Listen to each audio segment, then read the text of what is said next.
Per il cittadino quindi cambia molto perché ci sarà A, un potenziamento dell'assistenza territoriale, B, una riorganizzazione dell'assistenza ospedaliera, C, una maggiore integrazione tra ospedale e territorio.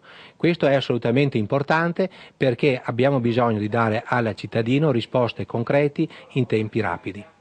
Si è parlato di hub, di ospedali di comunità e di altri termini. Diceva che però non cambierà per il cittadino, cambierà a livello organizzativo, ma sostanzialmente non cambierà il rapporto che il cittadino deve avere chiamando un 118. Certamente.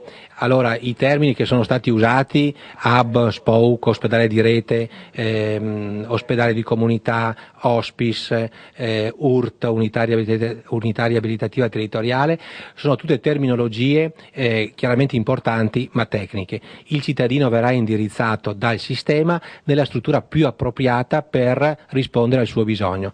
L'occhiata semplice alle tabelle fornite dalla Regione fa vedere come Venezia sia l'unica sostanzialmente che ha un segno meno nei posti letto e nessun incremento di posti comunità, però non c'è nessuna protesta, come mai? Ma perché lo dicevo appunto prima, spiegando che i numeri sono sicuramente importanti, però vanno letti nel contesto della delibera che assegna a Venezia comunque un numero di posti letto superiore a quelle che le altre USL del Veneto hanno.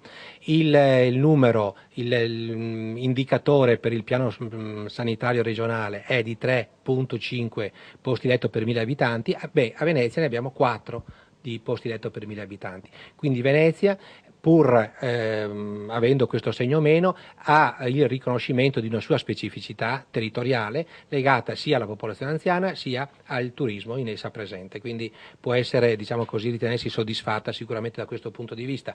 Deve altresì ritenersi soddisfatta del fatto che abbiamo aumentato le apicalità, soprattutto a Venezia, e questo proprio per dare la risposta migliore al residente ma anche al turista. Meno posti letto, più specialisti pronti a rispondere ai bisogni della gente.